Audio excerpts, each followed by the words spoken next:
diversity. So she's going to deliver the diversity and inclusion talk at the DEBS. So what I find very interesting about Falah's work is that she brings together these two very different disciplines. She is an engineer and an artist. So Falah creates scientific comic books, and her goal is to disseminate her research in a way that is more accessible in the general public. So she runs the Data Responsibly and We Are AI comic series with Professor Stoyanovich at NYU, and the Superheroes of Deep Learning comic series with Professor Lipton at CMU.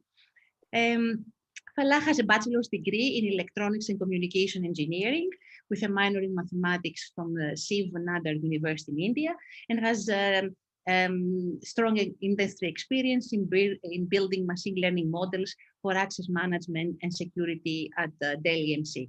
So Falah, the floor is yours. Thank you so much. So the title of my talk, also welcome everyone, nice to be on Zoom or be at least some of you are in person. You can see my screen and you can hear me, right? Before I go on like a 45-minute rant. Okay. Yes, we Okay. So I think Vana gave me a better introduction than I can do myself. So just setting the context for this work.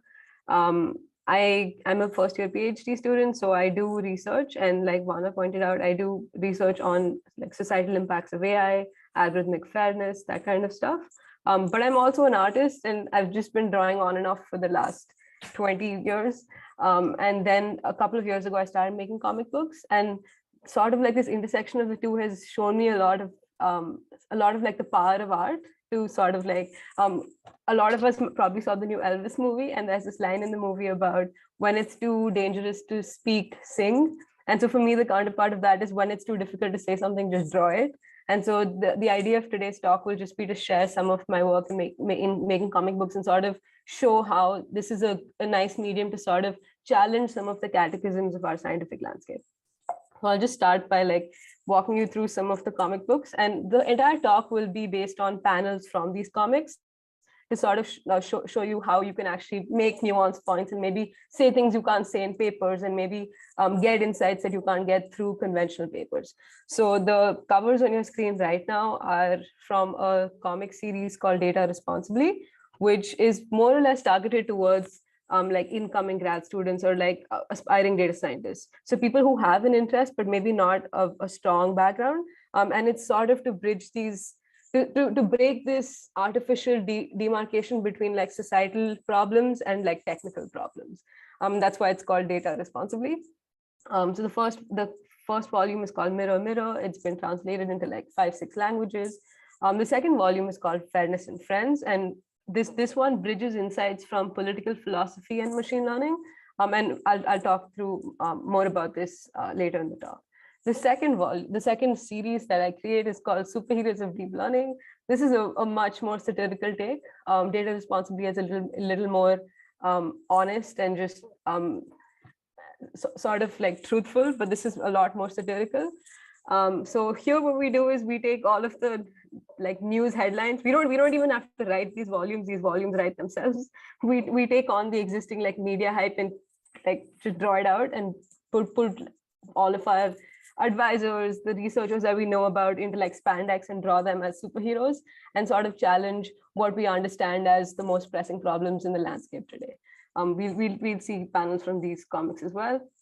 Another series that I run with my advisor, Julia, is called We Are AI, and this is completely public facing. So the idea of this series is to remove this technical barrier or this sort of intellectual barrier in understanding this technology, because at the end of the day, we're building this not just for ourselves, and our research doesn't just impact us, it impacts everyone. And so the idea is to sort of be able to translate these insights more broadly to the general public.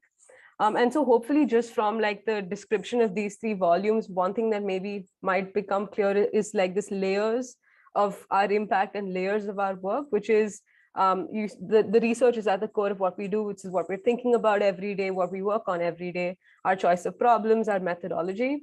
But then there's also another layer outside it, which is how do we communicate our results? How do we disseminate our research? And then there's a third layer, which is okay, we have these insights, we've learned these things, we've built these tools, but are the people who are using them and are being affected by them understanding what they are? And are we being truthful in how we communicate what we're building, the impacts of what we're building, where it's going, stuff like that.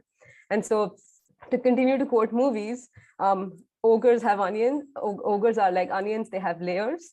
And so hopefully a well-constructed narrative in this talk will also have layers. And the incentive essentially is to peel apart these 3 layers that I just described and sort of understand some of a lot of what we are doing is great, but there are some catechisms that maybe we don't need as much. And so the idea would be to challenge some of these catechisms. And a disclaimer here, of course, is that this is my opinion. You can disagree, and that's the whole point also of like discourse. A second caveat here is that these layers are sort of interlocuted, so you can't actually make this separation so neatly. But the idea is then to see the interlocuted impact of each of these layers affecting each other. And maybe these are things we don't separate out, and maybe we should. Okay, so we'll start from outside. So this is a panel from my very first comic book. And as you can see, it was like drawn on paper and like scanned and put together. So it's literally like super old and super like, it almost feels like analog. So the idea of this visual is essentially the snowball effect.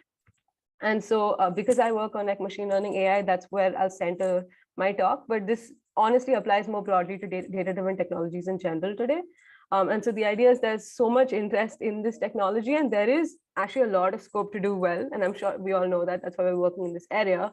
But what happens is when supply doesn't match demand, then hype sort of emerges. And so on the rightmost side, you see this media hype, which then fuels public opinion.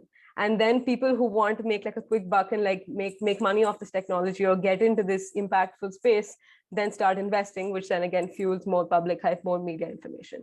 And basically the mismatch comes from interest and ignorance. When there isn't a match between supply demand of expertise, then pseudo experts rise up. And so then unfortunately, while we're all contributing to the snowball, the people who are actually running away from the snowball is the general public, because they're the ones who are being subject to this disinformation, misinformation, and they're the ones who are actually impacted by poorly built technology at the end of the day. When our claims of what we're building don't match the technical expertise of what we're delivering, it's the general public that, and general public also includes you and me, but it's the general public that actually face the consequence.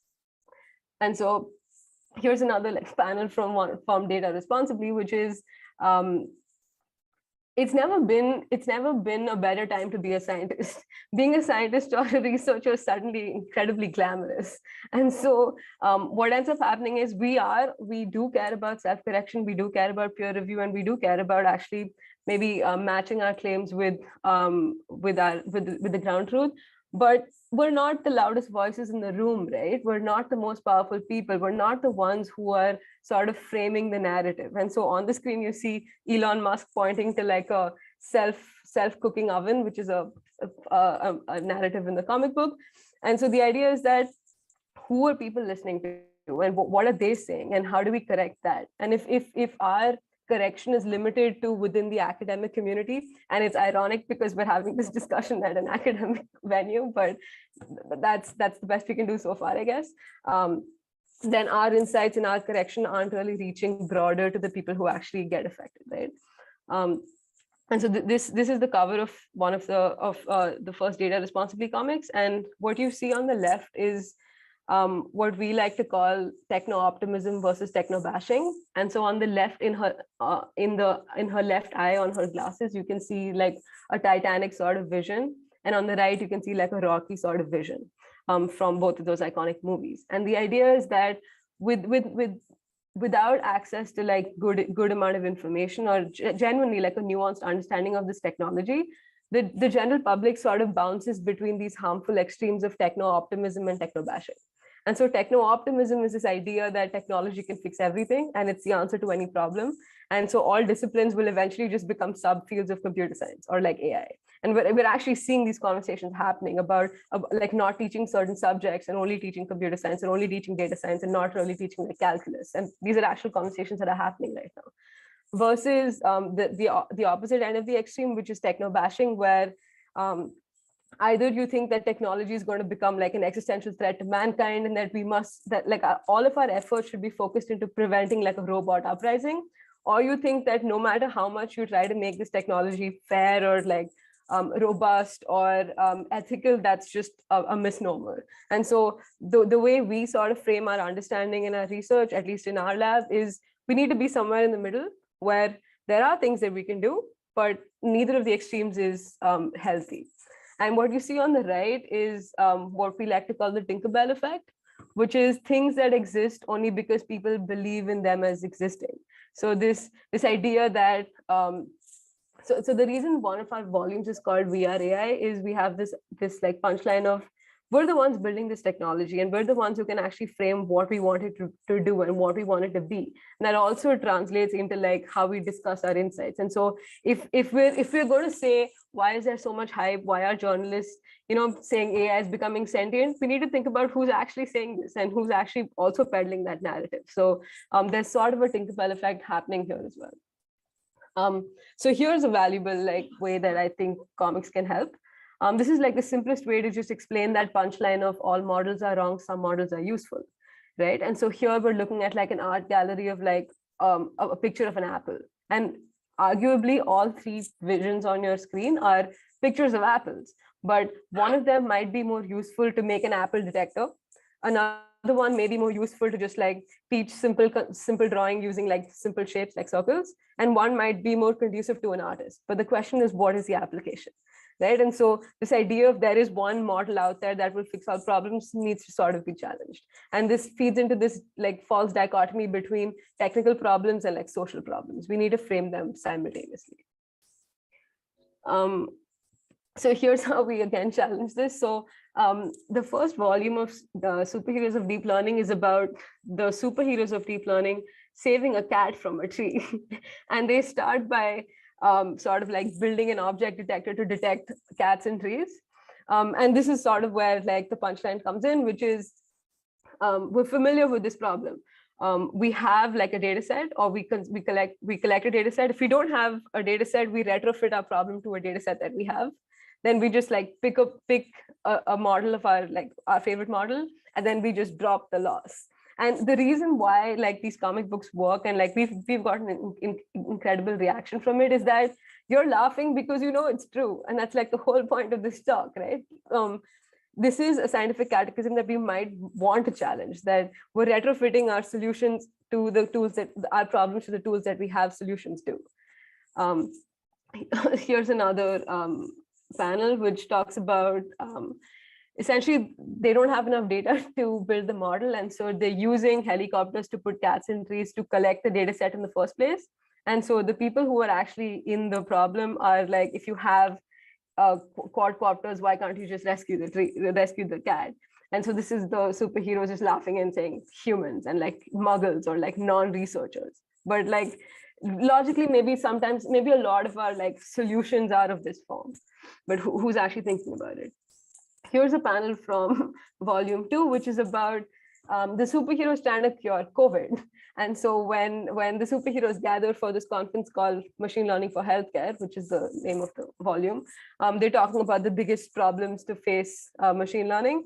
And they end up, after some amount of disagreement, as you can see on the panel on your screen, they end up agreeing that it's going to be COVID. And so we need to solve COVID. And so here are some solutions. This is what the theory people would do, which is to bound the risk of COVID. So as you can see, the bound extends beyond the radius of the Earth. And so while we have a bound for a safe measure of we're not going to get COVID beyond this bound, the bound is too vacuous, essentially, which is, again, it mirrors a lot of the work that we see.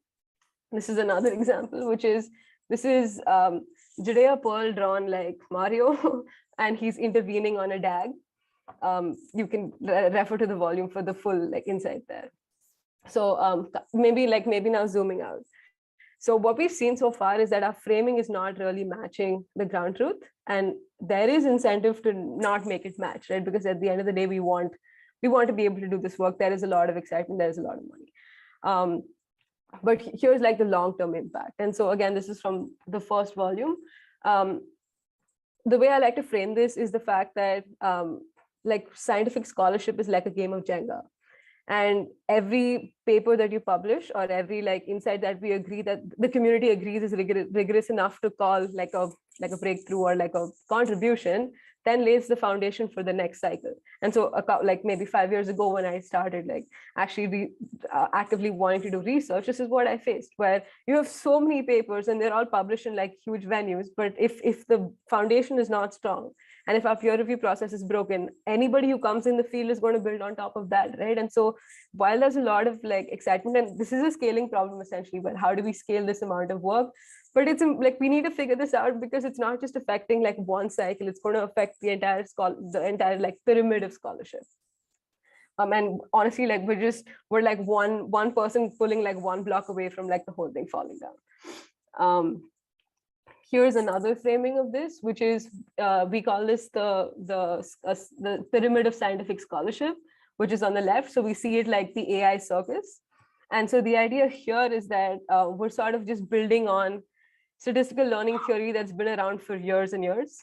But the new thing that now we have is data and compute. And what actually sits on the top of like this pyramid of scientific scholarship is what we call SOTA chasing, which is SOTA stands for state of the art. And so all we actually want now is we have a benchmark. We want to do like 0.001% better than the last model. And this might be, benchmarks are a good thing, but what ends up happening is when our focus is SOTA chasing, we stop questioning whether the benchmark is even worth chasing or whether the benchmark is even representative of progress. And so when you have models like GPT-3, which is depicted by the elephant on the side, is like a 1% improvement in blue score actually like representative of improvement on the task underlying? And so then are we optimizing for more data and more compute, or are we actually optimizing for doing better on these tasks? And is being publishable our benchmark? Because being publishable just means matching SOTA, or is actually making like progress our benchmark or our focus? So zooming more into the second layer, and this is where the same visual comes back. This is unfortunately this harmful framing between techno-optimism and techno-bashing is also how a lot of researchers approach work in fair machine learning, or like work in like societal impacts of AI. And there seems to be like this understanding that ethical problems are one set of problems and technical problems are another set of problems, and there's like a clear demarcation between these two. Personally, I don't think this is true at all. And more than that, it almost seems like there's a hierarchy, that it's more valuable to have a technical solution than the value of like a socio-technical or like a sociological contribution. And like that's entirely artificial, because again, where is the value coming from? And treating it as like two separate problems is harmful. And so we have this panel, which is, can we have some nuance in how we do research? So here's one way that we try to impart nuance. So when I'll give you two examples from my work. So this is an algorithmic bias. And so one way of framing bias could be viewing it as like a reflection of the world. And so data essentially is a reflection of the world. Data doesn't exist, data is made, or it's like created. And so in order to explain like bias in the data or pre-existing bias, we invoke this mirror metaphor. And so on the left, you see that like, if data is a mirror reflection of our world, and if the data is, let's say, like distorted, there could be multiple causes of that distortion. So we could be oversampling or undersampling parts of the world, and we know this happens. Or it could be a faithful reflection of like a distorted world. Or both distortions could compound. But importantly, a data set cannot tell you whether it's biased. A reflection cannot know whether it's a biased reflection of a perfect world or a perfect reflection of a biased world. And this sort of challenges, there's a huge line of work or like a mindset amongst researchers, which is we just need better data and better models and we'll fix the world. But that's still brushing up the reflection, right? What about like if it's a perfect reflection of a distorted world? And so a point here to make is that it's not up to like a reflection, that there can never be like a purely debiased data set or a methodology that can completely debias a data set or a debiased model. It's up to like people and society at large to decide what the ideal world looks like and to make like value judgments towards how far we are away from it and how to get there. And this is not a purely technical problem. And framing it as like a technical problem is harmful.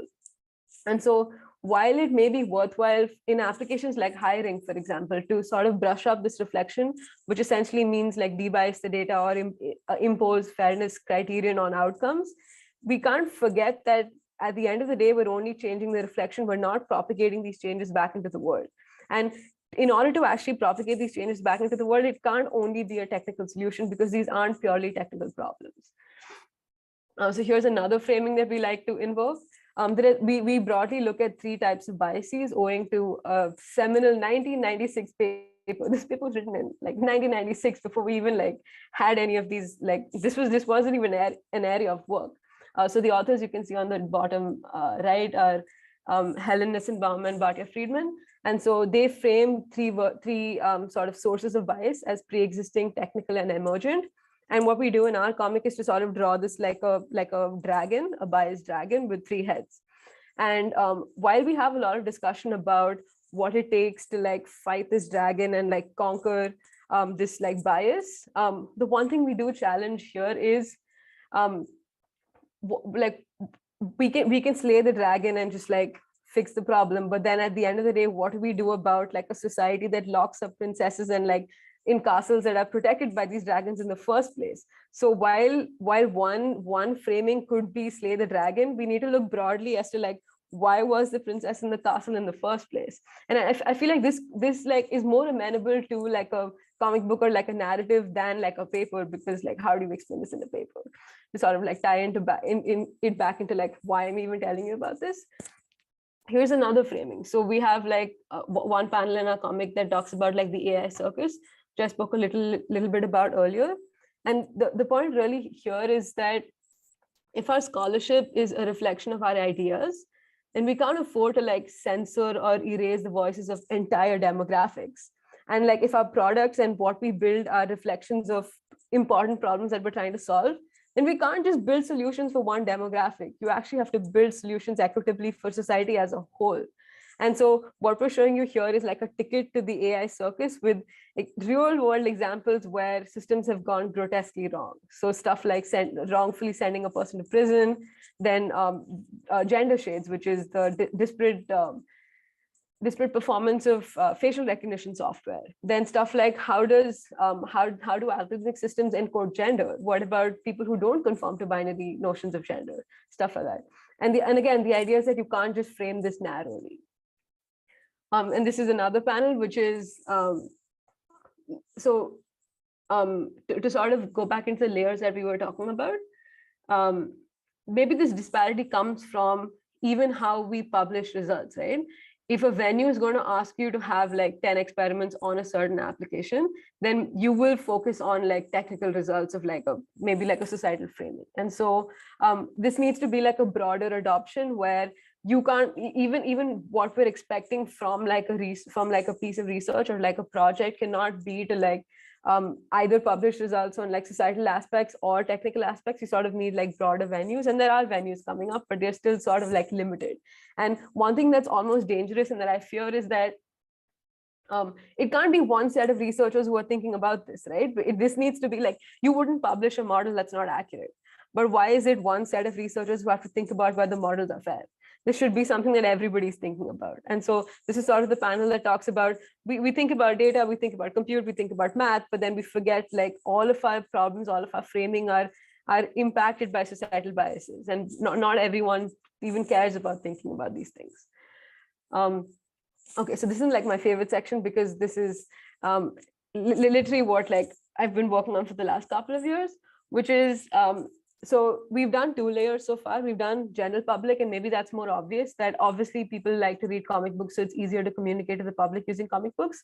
And maybe the second layer is also kind of intuitive, which is we want to be able to talk about these things and actually honestly like make fun of ourselves so that we stop taking ourselves so seriously, right? It's easier to change if you acknowledge that there's a problem, and maybe it's easier to acknowledge a problem when you're laughing about it.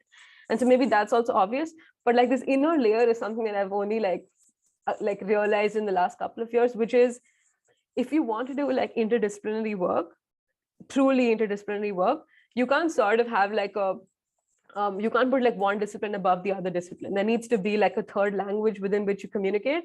And like profoundly, this has been art for us. So what I'm showing you right now is a work called on equality of opportunity. And so we're trying to frame algorithmic fairness as equality of opportunity by looking at doctrines from political philosophy. And these are like very different fields, and both of them are incredibly jargon laden. So like to read like a philosophy book is like it's a whole other mindset, and then to actually go look at like statistical measures is a whole other mindset. And so what we've been able to do in the last couple of years is sort of like have art as like this intermediary language. And so what you're seeing here is a EO empire that we constructed by arranging different models, different doctrines of EO as different like settlements in this empire. And so one example here is the libertarian view, which we framed as like an Ayn Rand sort of character playing Monopoly, where all you actually care about is your liberties and your freedom to build. You don't actually care about equity at all. Versus like a luck egalitarian settlement, where you actually, it's like a communal campfire and everybody has like an equal claim to like warmth and like whatever resources.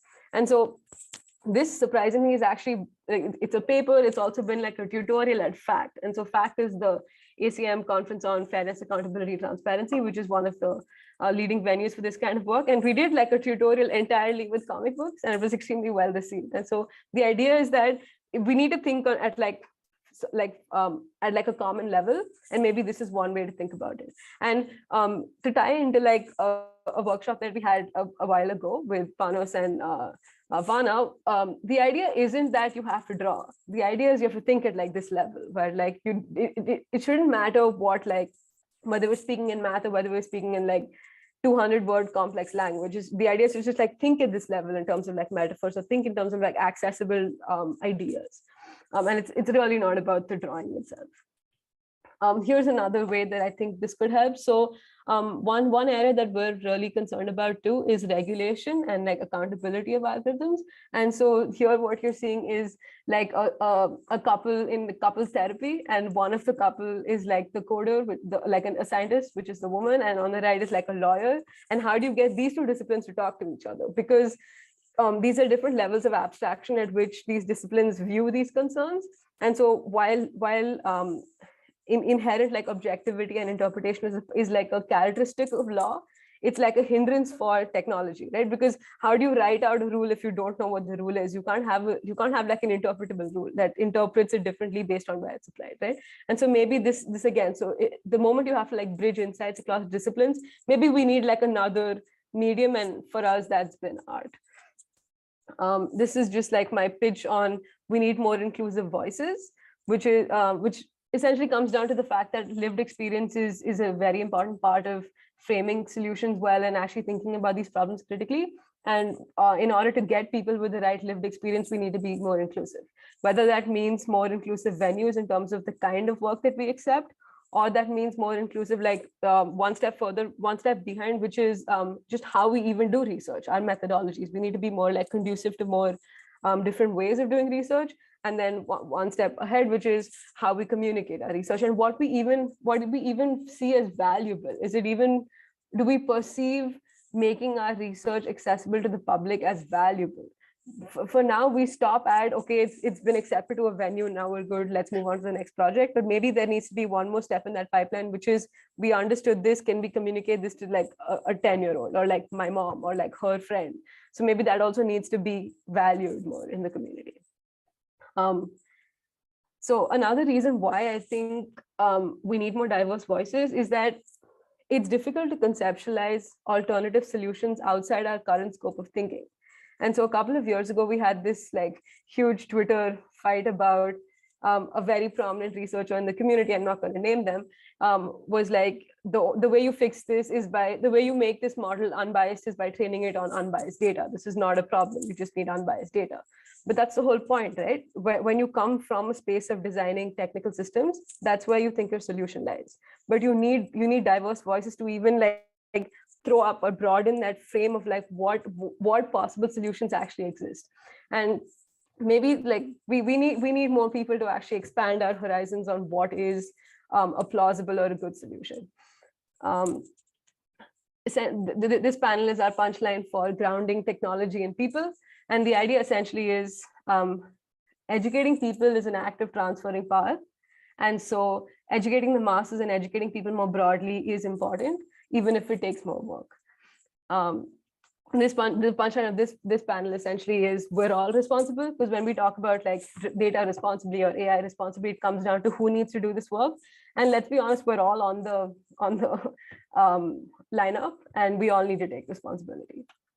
This is, I think, one of my last slides, which is where do we go from here?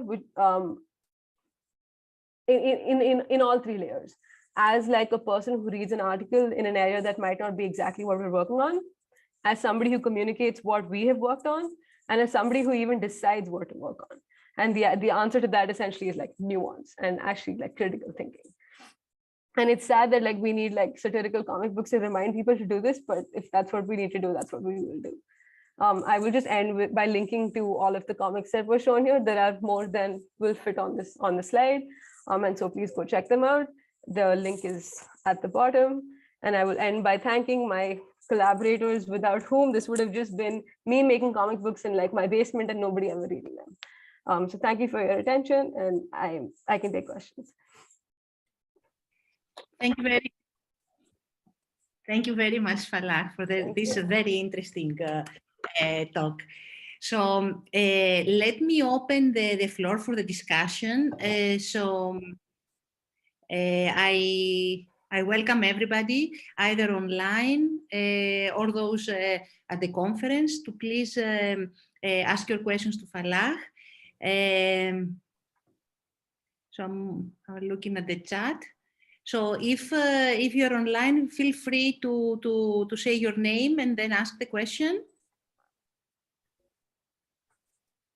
Let us start with our online friends first.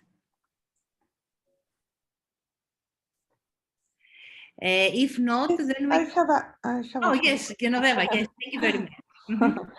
Hi, thank you for all this talk and all the images. It's true that with images, it's like more interesting and clearer than if you just talk like that and you discuss these serious problems. I have a question regarding the part of the data. Okay, so we all agree that the way we choose the data, the way we use criteria in order to choose the data is important, particularly, for example, in AI. I wonder whether you have thought about, there are these diversity and inclusion, like, I don't know, features or, yes, let's call them features regarding, I don't know, race or gender, etc. Have you thought about how to integrate them in, in this accessible manner in your art? That's an interesting question. So I think there are like two things to this. One is, so a lot of like what are protected attributes, which is I think what you were getting to, like sensitive attributes like gender, race, disability. These are not, a lot of these are like constructs, right? And we're sort of seeing this.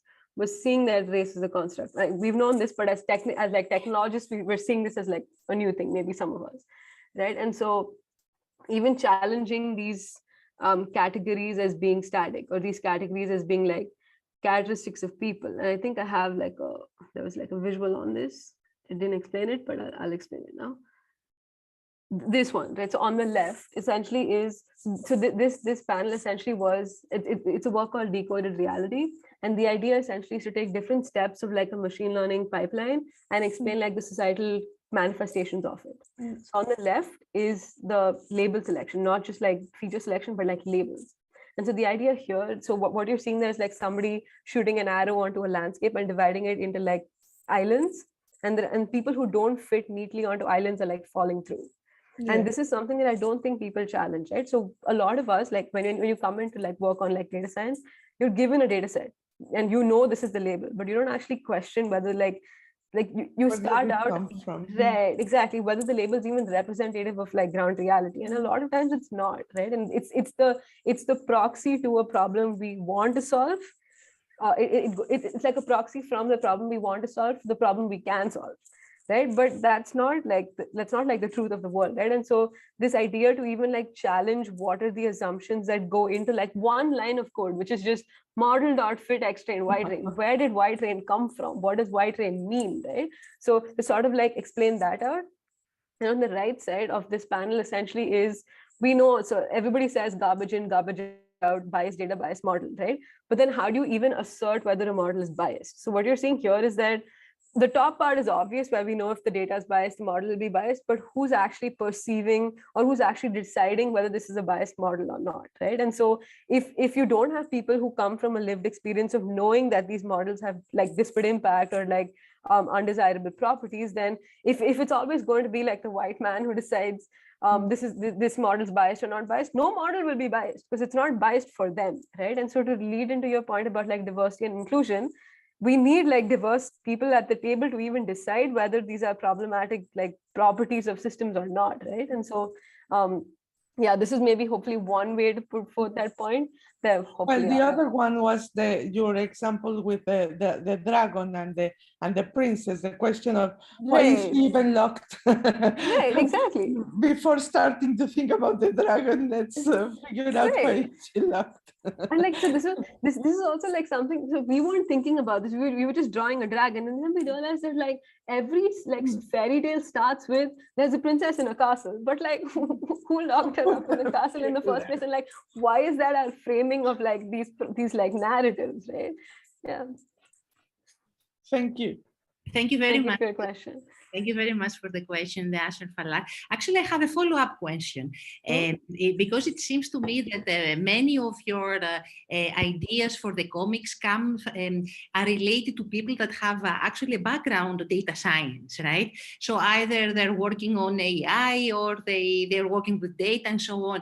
So one thing that comes to my mind is whether, if you have any plans to open this up, as Genoveva said, to the greater community, scientific community that is not necessarily related to or working on these disciplines, and also to people working on physics or math or other disciplines that could benefit from such illustrations. So do you have any thoughts like that, or do you have any projects ongoing around this? That would be really cool. So I'm like a sucker for punishment, which is I just want to have like 20,000 things in my plate. But then my advisor reminds me that I'm also like a PhD student. So I would love to, but like there are two thoughts there. One is, so when we're saying frame this around people with lived experience, I'm not the right person to do that work, right? Because I am thinking about these problems, and so I can talk about these problems with nuance, but I can't probably talk about like the corresponding problems in physics and like chemistry with the same amount of nuance, right? So hopefully the idea would be to make like, so in leading back to like our workshop that day, the idea is to make people see that like this is one way of thinking, and then they can like apply it, or like it's literally like a cognitive framework at this point, right? Like just think broader and then apply it to your discipline or wherever you have expertise, because I'm not the right person for another discipline. So even what I'd love to, because like it's very exciting to me to see how different like disciplines frame like a same problem, or like how similar problems translated to other disciplines, because I don't know about like the assumptions that people make in like natural sciences and whether we can question them a little more. That would be really interesting, but like I'm not the right person to do it, and I don't have the same amount of time. But not for other disciplines, but for the public more broadly. So I'm working with Julia on, we're actually doing like another iteration on the general public comic books. I'll show you the covers. We had like a series of roundtables with accessibility experts to sort of take apart these comic books, where we are saying these are accessible, but now let's actually talk to like accessibility experts and see whether they are, and actually reach out to the general public and see whether they are. And we've gotten like a lot of feedback, so we're actually redoing all of them. So that's like one iteration that's coming up. And these comics essentially, also maybe this is like, again, this is maybe symptom of the disease, right? So I spoke a lot about stuff that I know will land with this audience. I didn't actually talk about this volume or like this series, right? Maybe that's a broader point for me to take home, but so this one's going to come back, and this is generally for like anybody. So there's no like, it doesn't start from data. So the volume 1 starts with like them baking cookies, the new version. So it has not, they're like parallels, but it has nothing to do with like technical expertise. And like volume 2 is them designing like a smart light for like maybe that's a little more technical, but it's essentially very like anybody can sort of understand it. And so this would be more in line with what you're saying. But Julia and I have been trying, like, we're trying to like become more disciplined with our schedules to actually write like a trade book for like anybody to be able to read, but like a comic trade book. And so hopefully that will also happen soon. We'll see. Oh, excellent, excellent. So you are working on your next project right yeah, now. There's... I was actually very curious. So how long does it take you to create the book? I mean, I know that, of course, this is something that you get inspirations from many different things that, or from your daily research and so on. But typically, how long does it take? Is it at least based on the books you've written so far? Yeah, so even within the books, it differs a lot because different collaborators, different like speeds. So for example, so this one, so the superheroes of deep learning, it's almost like therapy. If you spend enough time on Twitter around machine learning people, this is what you'll end up doing. Because like I said earlier, like they just write themselves. These are all things that like people actually say and this actually happens. So this is always just like earmarked. Like we'll see something funny on Twitter and just put it in like a doc, and then maybe like 6 months later do it. So these have been 1 per year because they're just like a lot more like effort, and they're not urgent, right? This is just us making fun of the community. So this is a little more laid back. But these ones, maybe between like so these are smaller volumes, so maybe 10 pages each. VRAI data responsibly is like 20 pages each. So this maybe takes like 6 months or maybe a little more less than that. Another like nice way that we've been able to do this. So we're academics, we know that nothing gets done unless there's a deadline, right? So that's why we've been sort of like connecting ourselves to conferences. So when I mentioned the tutorial at FACT, that was like our incentive to get this volume out because we were working on it for like 6 months. Then you need something to like push you towards a deadline, right? So anywhere between like 6 and like maybe like between 3 to 6 months. But honestly, the more I make them, the longer it takes, because like now you see problems, right? When you're starting out, there's no benchmark. It's just you can build whatever you want to build. But now when you actually have like, yeah, it gets harder. It's still fun though. Yeah. So I understand we have questions from the audience. So maybe Vincenzo can help us. Yeah. Okay, thank you. So first of all, thank you, Fala, for showing this nice drawing and also relating the AI and also showing the aspect. So I think I believe that it's important that technological aspect and also social aspects should be related so that people can actually understand what is actually their value is. I have especially one question question specifically to 2 drawings that you showed where you are showing that the monopoly where people just want to sell their idea and just want to get money. And another where you put the Mark Zuckerberg and Einstein, everybody in one line. So if we look at from the one or left eye side, we see that they are really great contributor for all this for the scientific work. But how do you think in your opinion that how we should educate people so that they understand how they are using this technology? Because I think at the one end we are also a data producer, but on the same hand we are also the data consumer. So if we are posting something that is consumed by somebody else and somebody else is making money from out of it, and it's also, this data is also used for different kind of analytics, like giving you feedback, giving you recommendations. And still we want to post our pictures or want to share some information. So how do you think that we balance this thing, how we should educate people so that they use technology in a more a beneficial way rather than causing more trouble or something like that? Yeah, thank you for your question. It's a great question. So I'm going to answer this like a total nerd, okay? So the way I think about this is we're imposing a prior over information that we get access to. So whenever you read like an article, you need to condition on who wrote it, why they wrote it, what they do, and their incentives. And so we're sort of like imposing this like incentive prior over everything else. That's how I try to frame it. The idea is essentially like to make it concrete about like a piece of like technology that's being discussed, right? There is an incentive to talk about so even beyond what is told to you, you need to think about people's incentives for why they're telling you that, or like why they even built this. So the reason that there are people on this lineup is that you can't take a piece of work in isolation from the context within which it was built. And this feeds back into like societal aspects where a piece of technology is not built in isolation, or a piece of data is not collected in isolation. There's a context to a system that's built, there's a context to data that was collected, right? And a lot of times as like technologists, we forget this context or we overlook this context. And the idea is to remember the context. And that translates across all three layers. The context of what we're perceiving as important problems, the context of how we're choosing to communicate results, the difference between like publishing versus like explaining, and then the context of how we're choosing to tell people what we've actually built, right? Because in terms of research, we have an incentive. At the end of the day, we might want to do 10,000 things, but you have only like 24 hours a day and this amount of grant money, right? And so even what is funded comes from an incentive structure of what is valuable. And similarly, once you actually do a piece of research, there are like publishing counts and like citation counts. At the end of the day, we might hate it, but these structures exist, right? And so we need to remember that these structures are also feeding into the kind of work we do, what we do, how we value our work. Then outside as well, there's an incentive for people to buy into the fact that I'm not saying these systems suck. I'm just saying these systems, the framing might not match the expertise. And so you need to understand the incentive behind people telling you that we'll have self-driving cars in 5 years, which has been being told to us for the last 25 years, right? And so the idea essentially of like responsibility is you also have a responsibility to contextualize information that you get, information that you give. So the example that you gave about we still want to post, right? So that's you making a trade-off between sharing personal information versus like having social connection. So that's again a context that you're choosing to like exist in or like contribute to, right? And so the idea essentially is like context, I think, over here. Yes.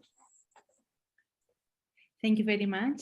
Are there any other questions from the audience? So I wanted to connect a bit to the question that Vanna made. So, but not thinking about other fields like physics, but staying still within computer science. Are there some branches of computer science you think like are impossible to make drawings about because wouldn't really work? And infer from that those branches are not really connecting to topics like the ones you discuss, like bias, or maybe it's just too technical or too complicated. Have you faced sometime this problem of I cannot really make a comic out of this? No one did. So to be like personally very honest, no. And like it's the same like there are two kinds of like comics, or like not like comic books, but like comedians, right? One who think that there are topics that you can't write jokes about, and then there are personally I think you can write a joke about anything as long as it's a good joke. So it's much harder to write a good joke about a difficult topic. So there are no bad topics, there are just bad jokes. And similarly, there are no like, I don't think there are fields that you can't make comic books about. It might just be harder, but I do think you can like actually make, do you have like a field in mind that like motivated your question? Because like personally, so the one that I shared about like equality of opportunity, right? Like these are books that were written in the 1970s, and it like, they will say one thing in like 200 pages, but we were able to make a comic book about that, right? And so, and like to me, that's also the fun, because if it was obvious, then it's boring. If it's actually hard, it's more fun to do it. And so the harder the field, like I almost like have more excitement towards doing it there, because then it's a better challenge. But like, did you have a field in mind when you asked the question?